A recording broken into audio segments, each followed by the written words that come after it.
한 달을 또 잘 보내셨습니다. 날씨는 6월이 더 덥겠지만 그래도 정말 성령이 주시는 거룩한 은혜와 기쁨으로 감사하며 지낼 수 있기를 축복하고요. 그리고 또한 우리 마음속에 하나님 주시는 위로와 능력이 넘치도록 기도하겠습니다. 오늘 말씀을 읽으면서 요한이 그런 생각을 했어요. 왜 예수님이 이 땅에 오셨는데 사람들이 예수 그리스도를 믿지 않았을까? 거기에 두 가지 이유를 꼽습니다. 오늘 그 두 가지 이유를 이야기하는데, 한 가지 이유는 이사야서가 이야기한 대로 하나님의 아들이신 예수님이 왔지만 사람들이 받아들이지 않을 것이다라는 예언이 이루어진 것처럼 사람들은 교만하고 또한 자기밖에 몰랐음을 고백하고 있고, 그래서 이게 그냥 이 당시에 일어난 일이 아니라 이사야서에 벌써 기록된 일이구나 라고 하는 사실을 요한복음에 쓴 요한이 깨닫게 됐어요. 그리고서는 그래, 하나님의 말씀은 구약 성경부터 지금까지 이루어지고 있었구나 하는 것을 깨달았고, 또 하나는 이 사람들이 믿음이 있어도 사람의 눈치를 보느라고 하나님 보지 못해서 말하지 못하고 믿는다고 따라가지 못하는 연약함이 있었구나 하는 것들을 오늘 말씀이 보여주고 있습니다. 오늘 말씀을 보면서 예수님이 처음에 그런 얘기를 하세요. 많은 표적을 보여줬으나, 우리가 지난 여러 주일 동안의 요한복음을 이제 점점 함께 걸어오면서 가나의 혼인잔치에서 물이 포도주가 되는 것도 보았고, 죽은 지 나흘 된 나사로가 무덤에서 걸어나온 사건도 보았습니다. 예루살렘으로 들어가신 예수님을 향해 종려나무 가지를 흔들었던 무리도 보았고요. 예수님을 뵙겠다고 멀리서 찾아온 헬라인의 이야기도 함께 나눴습니다. 그런데 오늘 본문에 이러한 사도 요한이 잠시 이야기의 흐름을 딱 멈추고, 그리고 마치 카메라를 뒤로 빼서 예수님이 여태까지 걸어오신 길을 한번 비춰듯이 이야기하고 있습니다. 지금까지 일어난 모든 일이 한 자리에서 결산하는 자리죠. 그리고 무거운 질문 하나를 우리 앞에 내놓습니다. 이렇게 많은 표적을 눈앞에서 보고도 어찌하여 그들은 믿지 아니하였는가? 여러분들, 오늘도요, 이 세상에 있는 사람들이 증거가 없어서 못 믿는 게 아니에요. 제가 요한복음 설교가 끝나면 욥기 설교를 하면서 이제 마음을 먹었어요. 과학이나 자연 만물 속에서 하나님이 얼마나 놀랍게 역사하시는지를 성도들하고 나눠야겠다. 그래서 한 4주짜리 설교를 지금부터 막 준비를 하고 있는데, 요한복음도 한참 걸릴 거예요. 근데 요한복음이 끝나면 같이 나눠야지 그러고 있는데, 제가 준비하면서도 우와, 정말 놀랍다. 우리가 살아가는 세상이 얼마나 하나님의 은혜와 손길 가운데 있는 건지. 그러니까 지금도 여러분들 보세요. 우리가 그렇게 과학이 발달되지 않은 상태에 살았다 하여도 수금, 지화, 목토, 천, 해왕성까지, 이제 명왕성은 퇴출됐으니까까지 그 지구 주변에 있는 별들 중에 사람이나 생명체가 생존하거나 아니면 공기나 물이 있는 행성은 하나도 없습니다. 그냥 0이에요. 생존 확률 0, 숨 쉴 수 있는 환경 0, 그리고 생명체가 살 수 있는 환경 0. 근데 오직 우리가 살아가는 이 땅만이 생명체로 넘쳐납니다. 생명체로 넘쳐나요. 정말 보세요. 이게 저녁에 문을 열면 막 날아다니는 날파리 벌레들부터 동물들과, 그리고 수많은 사람들과, 하늘의 새들과, 심지어는 밤의 박쥐들까지, 그리고 또한 바다에는 수많은 물고기들과 어마어마한 생명체로 넘쳐나는데, 그게 딱 이렇게 둘러싸여 있는 지구를 벗어나면 0이에요. 0. 그러니까 지구 주변에 있는 우리가 바라보기에 사람이 이렇게 많은 것도 당연하고 생명체가 있는 것도 당연하지만, 조금만 더 멀리 떨어져서 보면 저 지구라는 곳은 뭔데? 풀이, 나무가, 생명체가, 자연이, 만물이, 물고기가 살아있을 수 있지? 이렇게 되는 거예요. 그러니 오늘도 여러분들, 이렇게 많은 표적을 눈앞에 보고도 믿지 않는 이들이 있습니다. 이것은 단지 2000년 전의 유대인들의 문제가 아니에요. 오늘 강단에 서서 복음을 전하는 저의 질문이기도 하고, 사랑하는 가족과 이웃에게 오랫동안 예수님을 전해오신 여러분들의 질문이기도 합니다. 왜 저 사람은 저렇게 분명한 것을 보고도 믿지 않을까? 우리 모두의 마음 한편에 맺혔던 답답함입니다. 평생 기도해온 자녀가 수십 년 권면해온 이웃이 여전히 마음의 문을 닫고 있을 때 우리는 묻습니다. 도대체 무엇이 어떤 증거가 더 필요한가? 도대체 하나님이 번개처럼 교회 가라! 이래야 교회 오는가? 예수 믿어야 이래야 예수 믿는가? 라고 하는 거죠. 오늘 본문은 바로 그 질문에 대한 성경의 대답을 하고 있습니다. 그리고 그 대답 끝에 요한은 우리의 마음 가장 깊은 곳을 찌르는 한마디를 던집니다. 그들은 사람의 영광을 하나님의 영광보다 더 사랑하였더라. 그러니까 사람에게 칭찬받고 인정받는, 내가 교회 가면 사람들이 괜히 뭐라 그러는 거 아니야? 이런 거 있잖아요. 오늘 설교의 제목이 바로 여기서 나왔습니다. 사람의 영광, 하나님의 영광.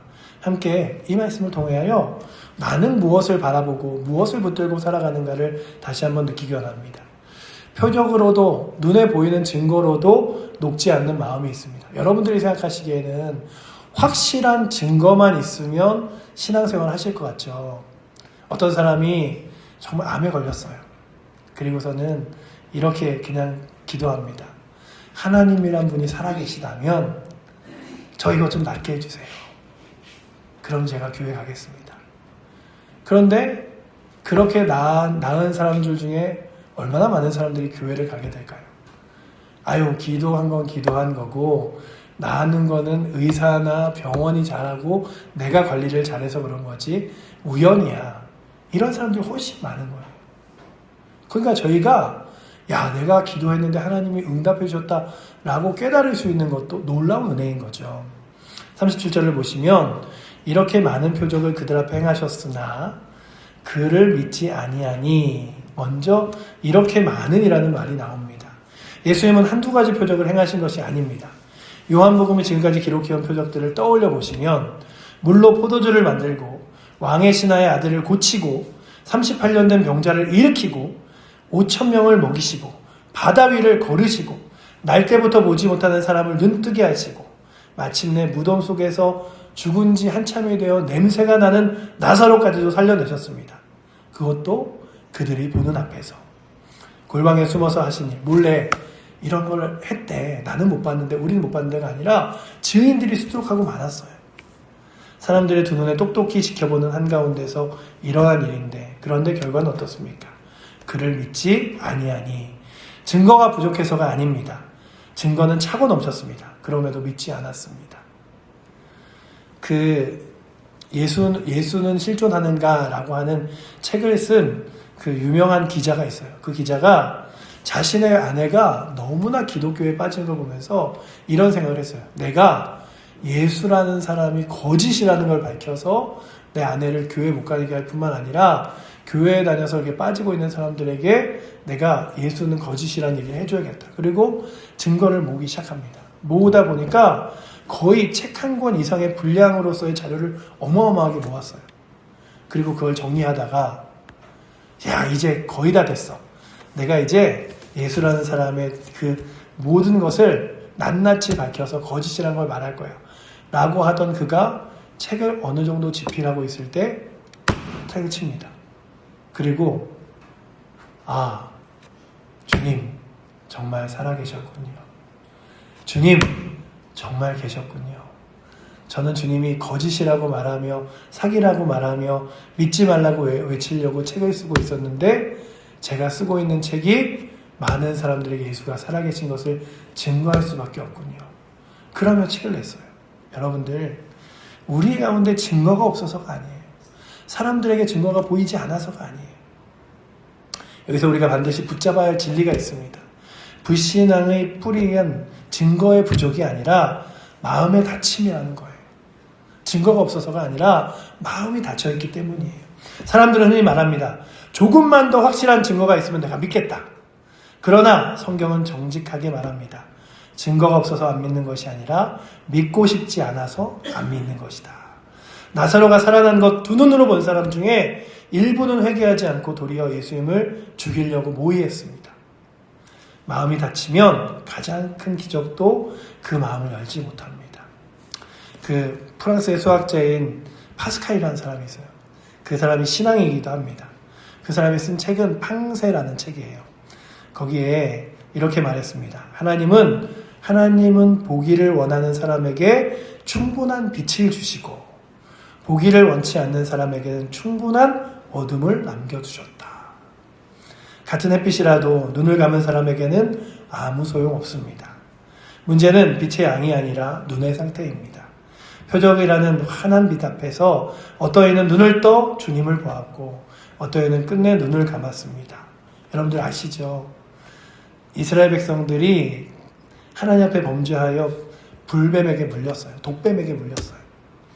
하나님이 모세에게 그러십니다. 놋으로 그 뱀을 만들어서 장대 위에 매달아라. 그리고 그 뱀을 보는 이마다 살겠다라고 이야기해줘라. 그런데 그거 어렵지 않은 일이잖아요. 아유, 내가 지금 아파 죽게 생겼는데 그거 본다고 살겠어? 그거 나가서 본다고 내 몸이 회복되겠어? 근데 그 사람들이요, 뭘 본 사람들인지 아세요? 홍해 바다가 갈라지는 것을 보고 날마다 하나님이 주시는 만나를 먹고 사는 사람들이었음에도 그들의 마음이 닫혀 있었어요. 여러분들은 어떠십니까? 저는 어떻습니까? 여러분들, 주님이 정말 살아계셔. 내 삶 가운데 주인 되셔. 그래서 사람들이 보여지는 것보다 중요한 건 주님 앞에 내가 어떻게 서는지야. 이러며 나아가는지, 아니면 아유, 신앙생활 뭐 어느 정도 하면 되지 라고 하며 마음을 닫아버리시는지 한번 다시 돌아보기 원합니다. 그렇다면 이 처참한 불신앙은 하나님의 계획을 무너뜨린 돌발 사고였을까? 아니죠. 38절에 보시면 이는 선지자 이사야의 말씀을 이루려 하심이라. 요한은 이 불신앙조차 이미 700년 전에, 그러니까 요한보다 700년 전에 이사야가 예언한 것을 말합니다. 이사야 53장 1절, 주여 우리에게 들은 바 누가 믿었으며 우리의 팔이 누구에게 나타났나이까. 이사야서 53장은 어떤 장입니까? 우리의 죄를 위하여 찔리고 상하신 예수님의 고난받는 종으로서의 노래를, 구약 전체에서 가장 빛나는 복음의 장입니다. 그런데 그 위대한 노래가 시작되는 첫 마디가 무엇이냐 하면 누가 믿었느냐. 믿는 사람이 없었다는 거죠. 주의 팔, 곧 하나님의 구원의 능력이 예수님의 표적 속에 환히 드러나 있지만 사람들은 끝내 그 팔을 보지 못했습니다. 사람들의 불신앙은 하나님을 당황하게 하지 못합니다. 주님은 불신앙까지 아시고 묵묵히 십자가의 길을 가셨습니다.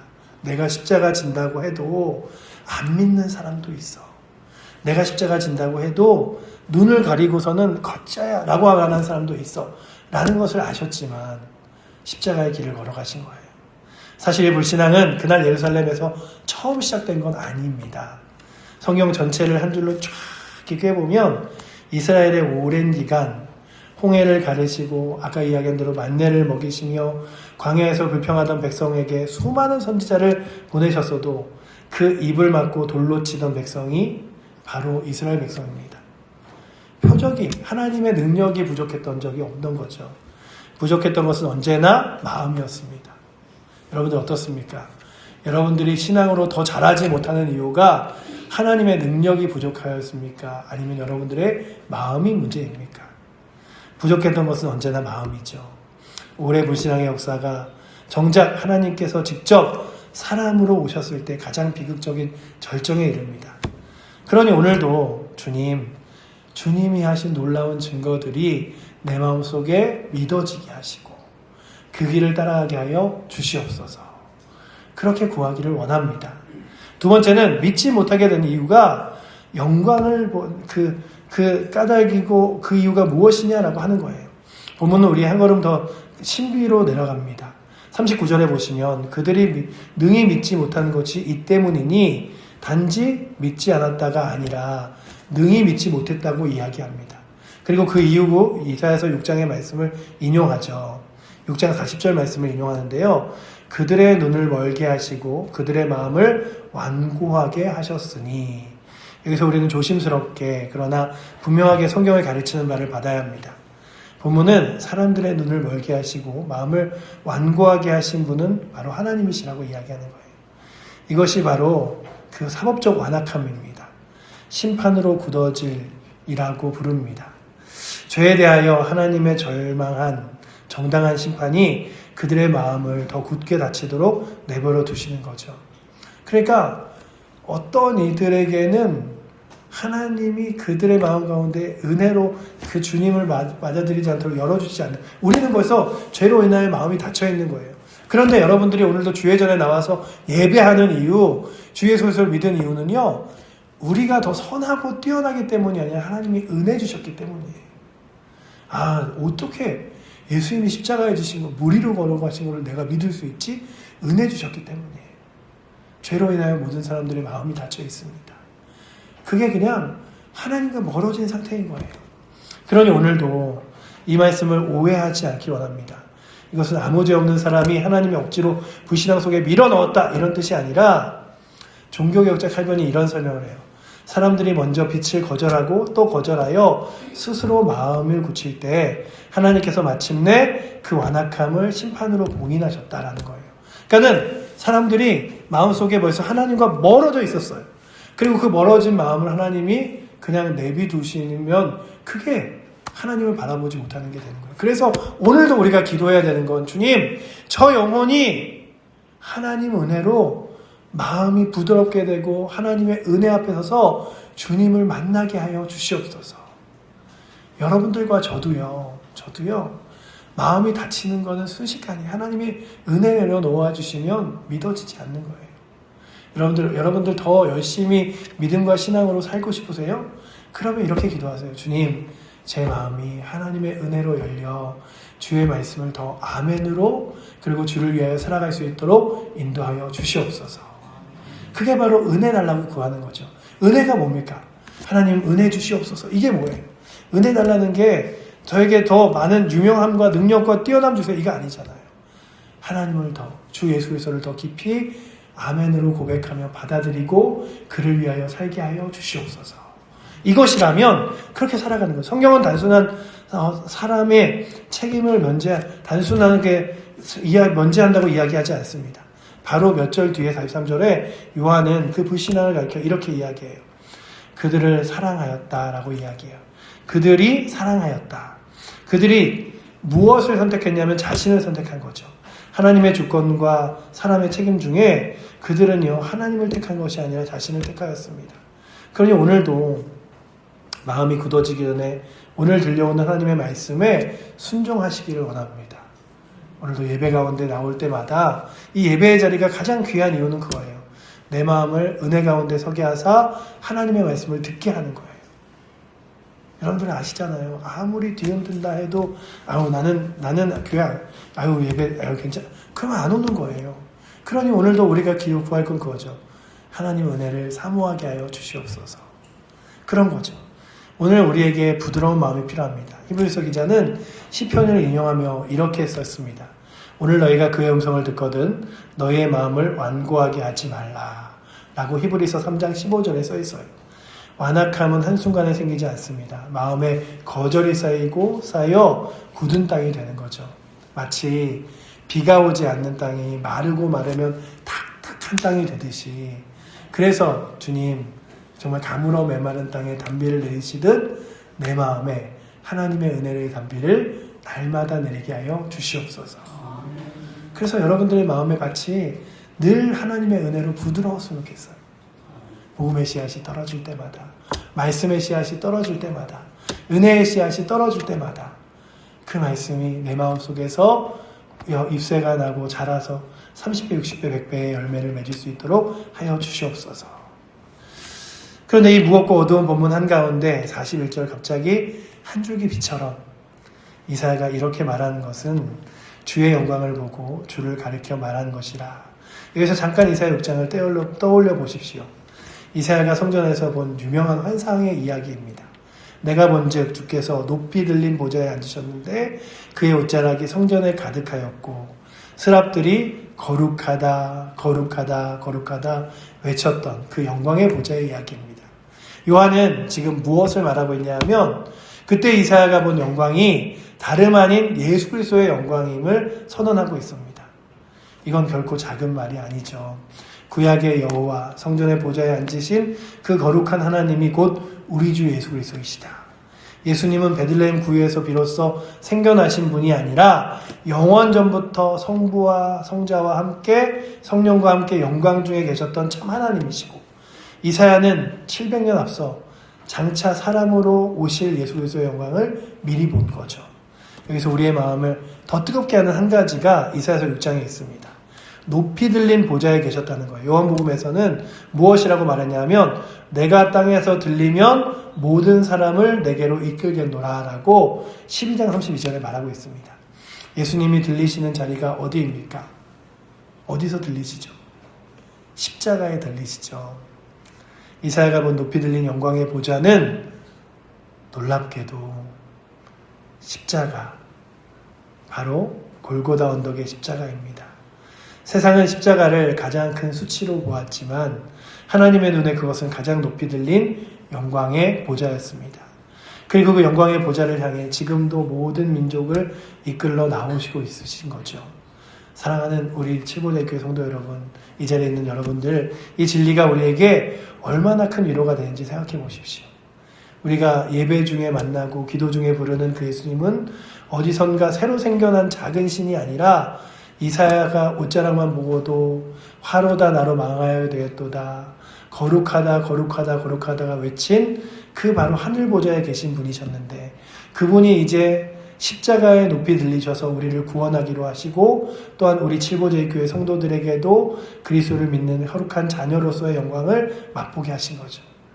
그렇다면 오늘 우리는 예수님의 십자가를 통하여 하나님의 자녀가 되었습니다. 그리고 주의 백성으로 이 땅을 살아가면서 이제 우리는 어떻게 살아갈까를 고민하게 될 때 여러분들이 이 두 가지 추가 있습니다. 사람의 영광과 하나님의 영광이라는 두 가지 추가 있어요. 나는 어느 추에 더 무게를 싣고 살아가는가 돌아보며 나아가시기를 원합니다. 주님, 내 손에 있는 추가 자꾸만 사람의 영광의 추에 붙들려서 더 하나님의 영광이 보여지지 않는 일이 없도록 하여 주시옵소서. 이제 오늘 설교의 심장으로 들어갑니다. 42절이죠. 그러나 관리 중에 그를 믿지 않되 뜻밖의 반전이 모두가 안 믿은 것이 아니었습니다. 놀랍게도 관리들 중에 종교지도자들 가운데 예수님을 믿는 사람이 적지 않았다고 성경이 기록합니다. 니고데모와 아리마대 요셉을 떠올려 보시면 충분히 아실 수 있죠.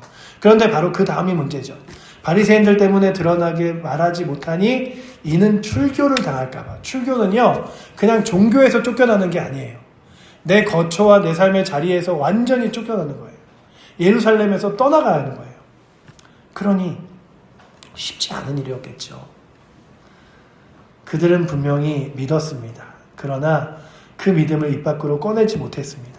왜죠? 출교를 두려워했기 때문에. 출교를 당한다는 것은 단순히 예배당에 출입 못하게 되는 정도가 아니죠. 사회적인 매장, 사람들의 인정의 자리에서 완전히 쫓겨나는 거죠. 그래서 그들은 믿음을 가슴속에 숨겨두었습니다. 그리고 43절의 요한이 진단이 마치 칼처럼 정확하게 들어옵니다. 그들은 사람의 영광을 하나님의 영광보다 더 사랑하였더라. 여기서 영광이란 단어는 인정, 칭찬, 높임받음이라고 하는 뜻과 같이 내포되어 있습니다. 꼭 그들은 사람에게 받는 칭찬과 인정을 하나님께 받는 인정보다 더 사랑했다고 이야기하는 것을 말하고 있죠. 믿음이 없어서가 아니라 사랑하는 대상의 순서가 뒤바뀌어 있었기 때문입니다. 그러니까 오늘도 저희들에게 마찬가지예요. 나는 어떠한가? 나는 사람들을 보기에 그래. 그리고 내가 교회 가면 교회에서 너무 오래 있으면 사람들이 또 교회만 빠져 산다 그러는 거 아닌가? 뭐 이런 걱정도 있잖아요. 사람의 영광을 더 사랑하는 이 병은 결코 옛 유대 관리들의 이야기만은 아닙니다. 그것은 우리 모두의 마음 깊은 곳에 도사리고 있는 우리들에게도 있는 연약한 병입니다. 사람들의 시선이 두려워 옳은 말을 삼킨 적이 없습니까? 신앙인답게 살면 손해볼까봐, 우리에게 뭔가 불이익이 있을까봐 믿음을 슬며시 감춘 적이 없습니까?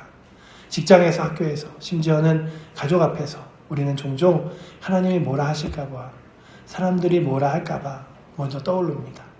잠언은 이것을 한마디로 정의하죠. 사람을 두려워하면 올무에 걸리게 되거니와 여호와를 의지하는 자는 안전하리라 라고 잠언 29장 25절을 이야기합니다. 기억해 두세요. 사람을 두려워하면 올무에 걸리게 되거니와 여호와를 의지하는 자는 안전하리라. 하나님, 제가 주님의 영광을 붙들고 하나님이 말씀하시는 안전함에 거하게 하여 주시옵소서. 이러면 나가는 게 믿음이죠. 한 번의 올무에 걸리면 칭찬 한마디에 마음이 들뜨고 비난 한마디에 무너지게 됩니다. 늘 다른 사람의 표정을 살피게 되죠. 정작 하나님 앞에서의 정직함을 잃어버립니다. 본문의 관리들이 바로 그 올무에 걸린 사람들이죠. 믿음이 없어서가 아니라 두려움에 묶여 자유를 잃은 것이죠.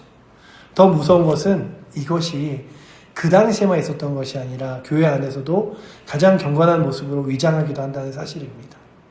그래서 예전에 나온 책 중에 갑각류 크리스찬이라는 책이 있어요. 겉으로 보기에는 아주 믿음이 튼실해 보이나 속으로는 그렇지 않은, 사람들에게 은혜 받았다는 칭찬을 듣기 위해 기도하고 믿음 좋다는 평을 듣기 위해 봉사할 수 있습니다. 결론적으로 하나님을 섬기는 듯 하지만 속으로는 사람의 영광을 구하는 것이죠. 그래서 우리는 늘 자신을 정직하게 돌아보아야 합니다. 나는 지금 누구에게 보이려고 이 일을 하고 있는가? 하나님인가? 사람인가? 라고 하는 거죠. 내가 정말 하나님이 거룩하게 바라보시려고 그 일을 하는가? 라고 스스로 질문해야 되는 거죠. 그렇다면 우리 주님은 어떠셨습니까? 요한복음의 예수님은 이렇게 말씀하셨습니다. 나는 사람에게 영광을 취하지 아니하노라 라고 요한복음 5장 42절에 이야기해요. 나는 내 영광을 구하지 아니하나 구하고 판단하시는 이게 계시니라 라고 내가 사람의 영광 때문에 사람의 눈치 보면서 걸어가지 않는다 라고 이야기하십니다.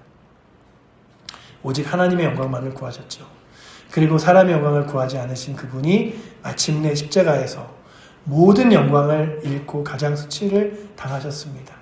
발가벗긴 채 조롱을 당하고 침뱉음을 당하고 죄인으로서 모습으로 나무에 달리셨습니다. 그러나 바로 그 자리에서 그분이 가장 큰 영광에 이르셨습니다. 사람의 인정을 다 잃은 자리가 하나님의 영광이 가장 환하게 드러나는 자리가 될 때도 있습니다. 우리가 사람의 영광을 내려놓기를, 그런 용기가 있기를 우리에게 기도하며 나아갈 수 있기를 원합니다. 주님, 사람의 눈치가 두려워서 믿음의 길을 멈춰 포기하지 않도록 하여 주시고, 내가 내 욕심과 욕망을 따라 걸어가서 내 칭찬을 따라 내 만족을 따라 걸어가는 것이 아니라 하나님의 영광을 따라 주님이 기뻐하시는 길을 따라 걸어가게 하여 주시옵소서. 이번 한 주 사람들의 시선이 두려워서 믿음을 감추려는 자리를 한번 떠올려 보시고, 그게 가정일 수도 있고 일터일 수도 있고 주변 사람과의 관계일 수도 있죠. 그리고 그 자리에서 작은 한 걸음이라도 좋으니 드러나게 주님을 고백하며 주를 위하여 살아가시기를 원합니다. 식사 기도를 부끄러워하지 않는 것. 다 같이 모여있는 자리에서 여러 명과 같이 이야기할 때 내가 여기서 기도하면 괜히 민망해지는 거 아닌가? 그러지 않고 주님, 오늘도 귀한 음식 주셔서 감사합니다. 주의를 당당히 지키는 것. 한마디 따뜻한 말로 신앙의 말을 건네는 것. 나 교회 다녀. 너도 예수 믿으면 좋겠어. 이런 작은 고백 하나가 사람의 영광보다 하나님의 영광을 더 사랑하는 우리의 마음인 줄 믿습니다. 우리가 이 세상 끝까지 구할 것, 영광은 단 하나, 사람의 박수가 아니고 우리의 인정도 아닙니다. 그날의 주님께서 우리를 향해 잘하였도다 착하고 충성된 종아 하고 불러주시는 그 음성이 바로 그것인 줄 믿습니다. 그 한마디 앞에서 우리가 이 땅에 잃어버린 모든 사람의 영광은 아무것도 아니게 될 거예요. 여러분들, 이 땅에서 사람의 칭찬을 다 받으신 이후에 하나님 나라 영광 앞에서 악하고 무익한 종아, 넌 누구를 위하여 살았느냐? 라고 한다면 부끄러우실 거예요. 그러나 이 땅에서 사람들이 당신은 교회밖에, 예수님밖에, 주님밖에, 신앙밖에 몰라 라고 하지만 그럼에도 불구하고 믿음으로 신앙으로 걸어갔다가 주님께서 착하고 충성된 종아 말할 때 주님, 제가 주 앞에 부끄럽지 않게 섰습니다. 고백하게 될 줄 믿습니다. 그러니 오늘도 사람의 영광과 하나님의 영광의 저울 앞에서 주님, 오늘도 제 선택의 갈등이 아니라 하나님의 영광을 따라 걸어가게 하여 주시옵소서. 구하며 나아가는 은혜가 오늘도 우리 모든 오후 예배 나오신 이들과 사랑하는 모든 칠보리의 교회 성도들에게 넘치기를 축복합니다. 기도하겠습니다. 사랑의 주님, 감사합니다. 오늘도 주의 거룩한 은혜와 영광을 구합니다. 아버지 하나님, 저희들 사람의 눈치를 그리고 사람의 영광을 따라 걸어가는 것이 아니라 하나님이 기뻐하시는 길을 따라 믿음의 길을 걸어갈 수 있도록 인도하여 주시옵소서. 기도의 자리도 예배의 자리도 누군가 나를 보고 있기 때문에, 직분 때문에 나오는 것이 아니라 하나님 거룩한 은혜로 사모하여 나오게 하시고 또한 믿음의 삶을 살면서도 다른 이들이 불편하다 하여도 복음의 진리가 하나님의 말씀이 그들을 살릴 수 있는 유일한 길이기에 또 주의 복음을 전하며 주의 말씀을 따라 살아가며 믿음의 길 걸어갈 수 있도록 주여 인도하여 주시옵소서. 우리를 사랑하시는 살아계신 예수 그리스도 이름으로 기도드립니다.